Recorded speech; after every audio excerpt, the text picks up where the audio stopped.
Bonjour tout le monde, aujourd'hui me voici de nouveau avec mon invité du jour, Cécile. Tu es naturopathe, conseillère en endocrino-psychologie et spécialiste en Haute-Quinton. Aujourd'hui, on va s'adresser aux femmes enceintes. Quelles sont les recommandations que tu ferais en naturopathie pour elles? Alors, on en revient à la base, c'est-à-dire l'alimentation. C'est vraiment très très important. Il ne faut pas, parce qu'on est enceinte, manger beaucoup de produits laitiers, quoi. Je veux dire, le calcium, on va aussi le trouver dans du lait d'amande, dans les amandes, dans les légumes, dans les fruits. Les noix, oui. D'avoir une alimentation, j'allais dire, presque plus végétale que protéinée.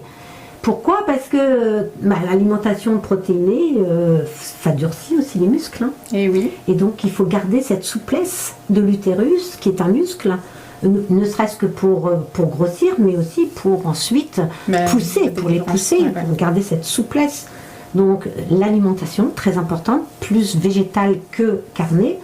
Et peut-être aussi prendre en complément alimentaire de la spiruline.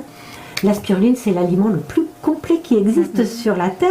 J'aime beaucoup. Et donc, comme on a les petites femmes enceintes, elles ont l'habitude de faire des petites anémies en fin de grossesse.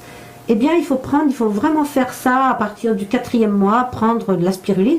Et surtout, si vous nourrissez votre bébé, le continuer jusqu'à la fin de l'allaitement. D'accord. De continuer à prendre la spiruline, parce que en plus, le bébé va vraiment en profiter, quoi. C'est génial. Ah ça. oui, c'est d'accord. absolument génial. Ok.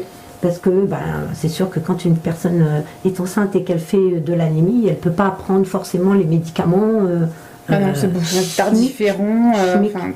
Et alors, il faut qu'elle complète aussi en prenant bien de la vitamine D.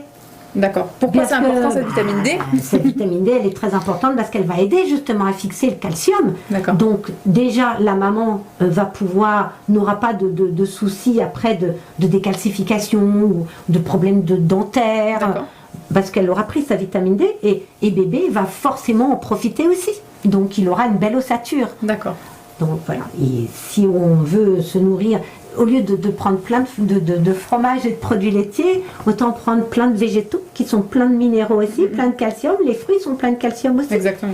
Et prendre cette vitamine D qui va aider à fixer tout ça. Mais c'est très bien. Et si la dame a un gros coup de mou, parce que c'est très fatigant quand même une grossesse, qu'est-ce que tu préconises? Et à ce moment-là, il faut qu'elle prenne de la vitamine C. D'accord, une petite cure? Et là, oui, je conseille la vitamine C liposomale.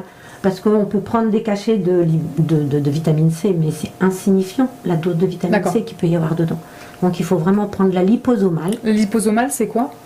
Alors c'est de la vitamine C qui peut se présenter aussi bien en poudre qu'on mélange dans l'eau. Elle est en fait, ou en liquide, hein, elle est entourée d'un liposome, d'un petit peu de gras, mais ça on ne le voit pas, hein, c'est très très très petits. Et ça permet de passer immédiatement l'estomac sans être abîmé par l'acidité de l'estomac. Très bien. Et d'être immédiatement efficace. D'accord. Bon, merci beaucoup pour toutes ces informations. Voilà. Merci à vous de nous avoir écoutés. On vous dit à très vite. À très vite. Au revoir.